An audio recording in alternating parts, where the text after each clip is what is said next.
बिस्मिल्लाहिर्रहमानिर्रहीम। लाखों करोड़ों दरूद खातमुन नबीयीन नबी अकरम सल्लल्लाहु अलैहि वसल्लम पर और उनकी आल पर। एसपीएसएस सॉफ्टवेयर के हवाले से ये हमारा फर्स्ट लेक्चर है। एसपीएसएस एब्रीविएशन है statistical package for social sciences. हम सॉफ्टवेयर की मदद से अपने जो सारे एनालिसिस है, हमारे जो रिज़ल्ट्स है, उसको हम इजीली परफॉर्म जो है वो कर सकते हैं। स्टैटिस्टिक्स के अंदर हमने डिफरेंट फार्मूलाज पढ़े हैं, डिफरेंट जो है मेजर ऑफ सेंटर टेंडेंसी है, मेजर ऑफ डिस्पर्शन है, या फ्रीक्वेंसीज हैं, फ्रीक्वेंसी डिस्ट्रीब्यूशंस हैं, ग्राफ जो है, या फर्दर जो भी हमने एनालिसिस किए हैं वो सारे हम एसपीएसएस सॉफ्टवेयर में भी कर सकते हैं। और सॉफ्टवेयर की मदद से चीज़ों को करना ज़्यादा आसान है और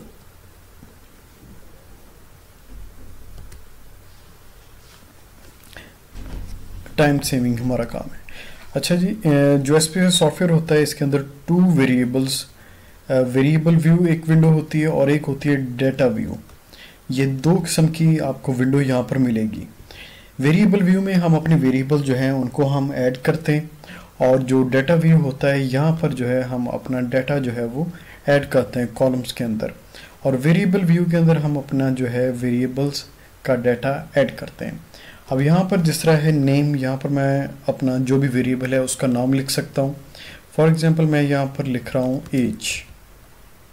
अच्छा, दूसरा एक बात यह है कि यहाँ पर स्पेस नहीं आती, स्पेस की बजाय आप अंडरस्कोर यूज़ कर सकते हैं। एज अगर मैं स्पेसिफिक करना चाहूँ, एज किसी स्टूडेंट्स की या फिर पर्सनस की या मेल की या फीमेल की, एज मेल लिख लें। ये इस तरह लिख के हम एंटर करेंगे तो हमारा बाकी सारा फिल आउट हो जाएगा। यहाँ पर है type numeric.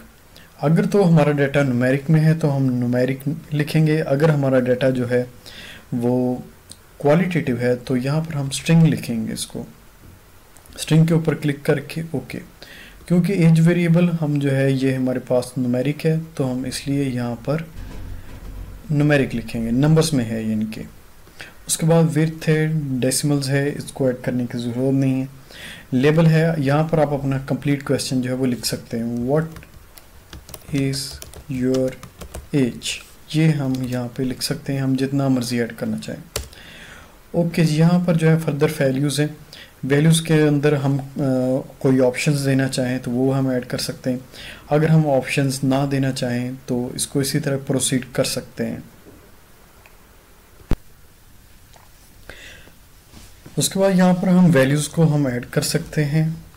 For example as के लिए हम कैटेगरीज को डिफ़ाइन कर सकते हैं कि 1 फॉर 20 to 25, या उसके बाद जो है 2 फॉर 26 से 31, और इसी तरह जो है हम 4-5 कैटेगरीज को डिफ़ाइन कर सकते हैं। अब यहाँ पर 1 है और इसके लिए मैं डिफ़ाइन कर रहा हूँ 18 to 26।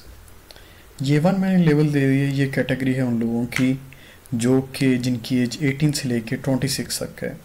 उसके बाद है 2 फॉर 27 से लेके यहाँ पर मैंने 8 का डिफरेंस रखा है तो यहाँ पर भी हम 8 का डिफरेंस रखेंगे, 35। ओके, ये सेकंड। उसके बाद जी थर्ड जो है इसके लिए मैं रख रहा हूँ 36 से लेके 44, ये फोर्थ कैटेगरी है। और उसके बाद जो है थर्ड कैटेगरी है, उसके बाद फोर्थ कैटेगरी है, इसके अंदर 45 से लेके 53% तक। इस तरह जो है मैं डेटा को ऐड कर सकता हूँ। उसके बाद जो है यहाँ पर जो है वेरिएबल हमारा जो है एज है मेल, ये है स्केल में है, नॉमिनल में है, ऑर्डिनल में है। अगर हमारे पास क्वालिटेटिव डेटा नॉमिनल है तो हम यहाँ पर नॉमिनल लिखेंगे, अगर हमारे पास ऑर्डिनल में है तो ऑर्डिनल लिखेंगे, अगर हमारे पास न्यूमेरिक में डेटा मौजूद है तो हम स्केल को चूज़ करेंगे। यहाँ पर हम स्केल कर लेते हैं। डेटा व्यू में है तो यहाँ पर जो है जो वेरिएबल हमने ऐड किया था एज मेल, ये आ गया।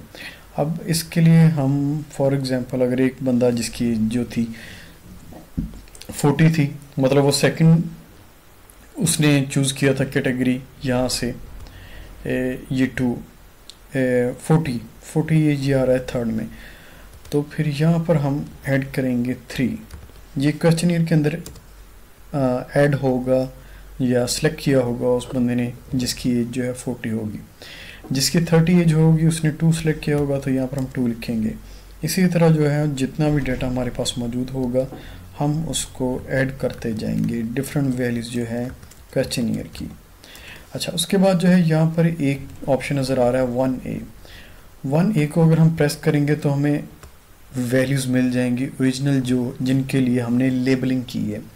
जब हमने लेबलिंग पीछे की है वेरिएबल व्यू में वैल्यूज़ के लिए, यहाँ पर जो है वैल्यूज़ हैं गिवन है 1।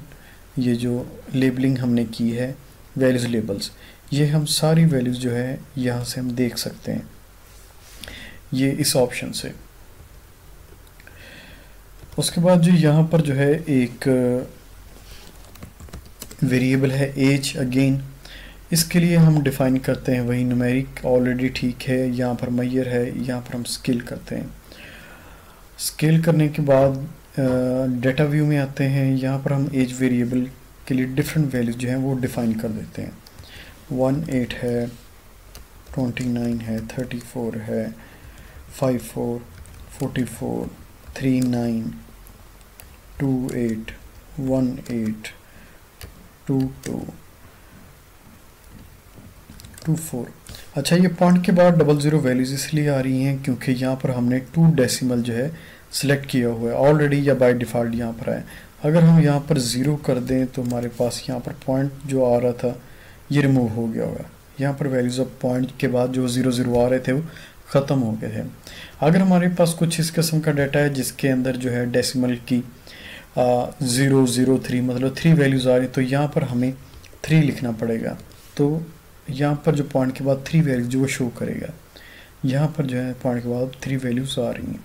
अब यहाँ पर मैं अगेन क्योंकि एज का डाटा है हमारे पास पॉइंट के बाद कोई वैल्यू मौजूद नहीं, तो यहाँ पर मैं 0 लिख सकता हूँ। अच्छा, डाटा व्यू के अंदर है, यहाँ पर मैंने एज की डिफरेंट वैल्यूज़ लिखी थी। अब इस वैल्यूज़ के लिए हम डिस्क्रिप्टिव स्टैटिस्टिक यानी कि मीन, मीडियन, मॉड, उसके बाद जो है उसकी डिस्पर्शन के अंदर हम रेंज जो है या mean deviation, variance, standard deviation वो हम कैलकुलेट करेंगे। एनालाइज में जाएंगे, उसके बाद डिस्क्रिप्टिव स्टैटिस्टिक्स के बाद डिस्क्रिप्टिव्स या ठीक है, डिस्क्रिप्टिव्स के अंदर हमने जिस वेरिएबल का हमने डाटा लेना हो, जिसकी हमने कैलकुलेशन करनी हो, उसको सिलेक्ट करना है। सारे वेरिएबल हमारे पास यहाँ पर शो हो जाएंगे जो हमारे इधर विंडो में मौजूद होंगे। एज वेरिएबल है, इसको मैं राइट साइड पर लेके जाता हूँ। ऑप्शंस, स्टैंडर्ड डेविएशन है, मिनिमम वैल्यू, मैक्सिमम वैल्यू, इनके ऊपर क्लिक किया हुआ है। मीन है, ये भी क्लिक किया है। और उसके बाद अगर मैं चाहता हूँ कि मुझे रेंज भी पता हो तो उसके ऊपर मैं क्लिक कर दूँगा। ये वो चीज़ें हैं जो मैं कैलकुलेट करना चाह रहा हूँ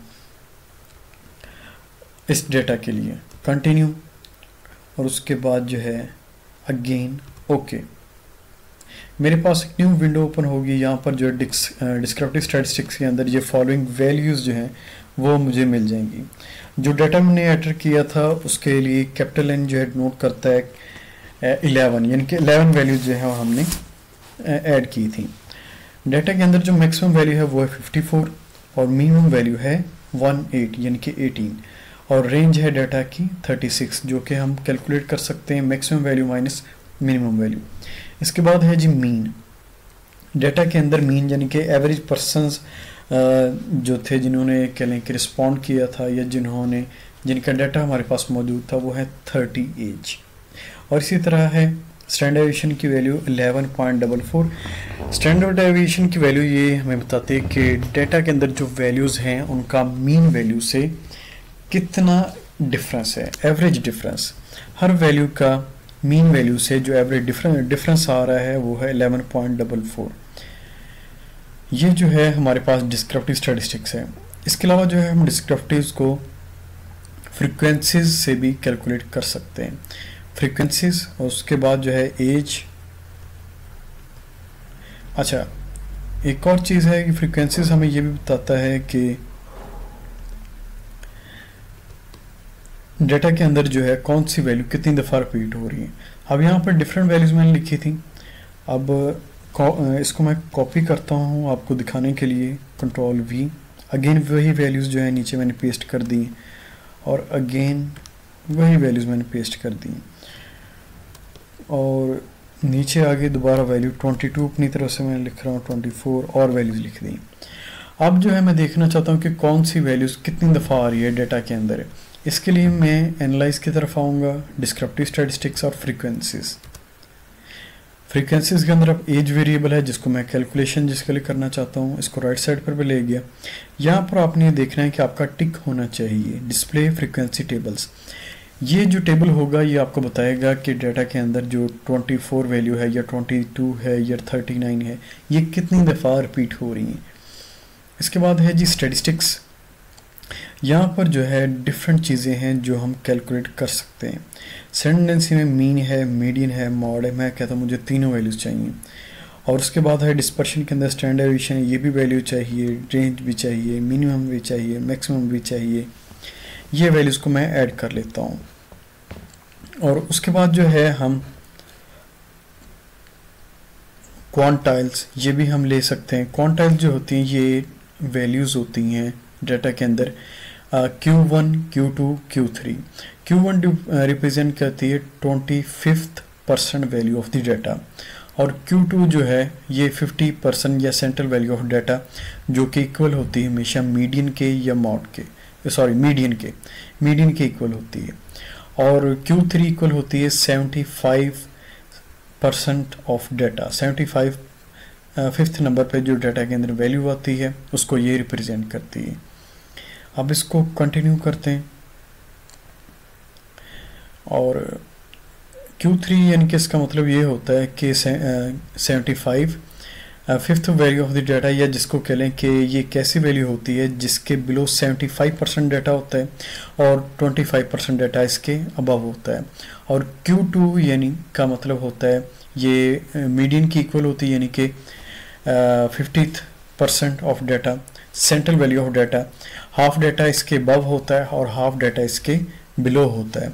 और Q1 वैल्यू होती है 25% of value of the data, या इसको हम कहते हैं कि 75% डाटा जो है इससे अबव होता है और 25% डाटा इससे बिलो होता है। ये कट पॉइंट होते हैं डाटा के अंदर। जब डाटा के अंदर जो है हमारे पास ऑब्जर्वेशन बहुत ज़्यादा आ जाए तो उनको डिफ़ाइन करने के लिए हम क्वार्टाइल्स इसको हम कैलकुलेट करते हैं। इसके अलावा जो है फर्दर हम परसेंटाइल्स भी कैलकुलेट कर सकते हैं और डिसाइल्स भी हम कैलकुलेट कर सकते हैं। डिसाइल्स के लिए यहाँ पर कट पॉइंट्स आएंगे और परसेंटाइल के लिए यहाँ पर आई क्लिक करना होगा, हमें कितनी percent value of the data चाहिए। ओके, इन दो चीज़ों को हम अभी कैलकुलेट नहीं करते, हम जस्ट क्वांटाइल्स की तरफ आते हैं, उसके बाद कंटिन्यू एंड ओके। ये हमारे पास टेबल आ गया फ्रीक्वेंसीज का। इसके अंदर n यानी कि टोटल वैल्यूज से 35 जिनको हमने कैलकुलेट किया है और डाटा के अंदर हमारे पास कोई मिसिंग ऑब्जर्वेशन 0 है, मतलब कोई भी वैल्यू जो है मिस नहीं हो रही। डाटा का जो मीन है वो 29.86 है और मीडियन जो है 28 है। इसी तरह जो मॉड वैल्यू है वो 18 है। 18 ऐसी वैल्यू है जो सबसे ज़्यादा बार रिपीट हो रही है। और उसके बाद जो स्टैंडर्डाइजेशन की वैल्यू है 10.89 है। रेंज जो है ये 36 है। Minimum value 18, maximum value 54। उसके बाद परसेंटाइल जो है 25% value of the data is 22, 50% of data is 28। ये मैंने आपको बताया था ये ऑलवेज मीडियन के इक्वल होती है। ये Q2 है और ये इक्वल है मीडियन के। इसी तरह 39 जो 75% वैल्यू ऑफ द डाटा 39 है। उसके बाद आ गया ये नीचे फ्रीक्वेंसी टेबल। अब यहाँ पर जो है 18 जो वैल्यू है, 18 जो है कितनी दफ़ा डाटा के अंदर रिपीट हो रहा है, ये आगे लिखा हुआ फ्रीक्वेंसी 6। उसके बाद है 22 जो है कितनी दफ़ा डाटा के अंदर रिपीट हो रहा है 4। इसी तरह सारी वैल्यूज़ के बारे में लिखा गया है कि कौन सी वैल्यू कितनी दफ़ा रिपीट हो रही है। हम डाटा की वैल्यूज़ को हम कॉपी पेस्ट भी कर सकते हैं अपने MS वर्ड के ऊपर। यहाँ पर जो है मैं कोई एक न्यू फाइल ही बल्कि बना लेता हूँ। Microsoft word.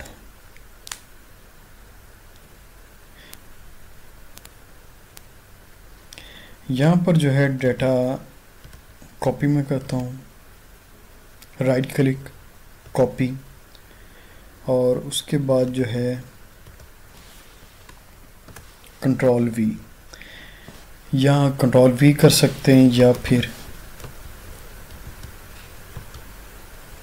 राइट क्लिक करके पेस्ट। ये हमारे डेटा जो है अपनी MS वर्ड में हमने पेस्ट कर लिया। इस तरह हम डेटा को सेव भी कर सकते हैं।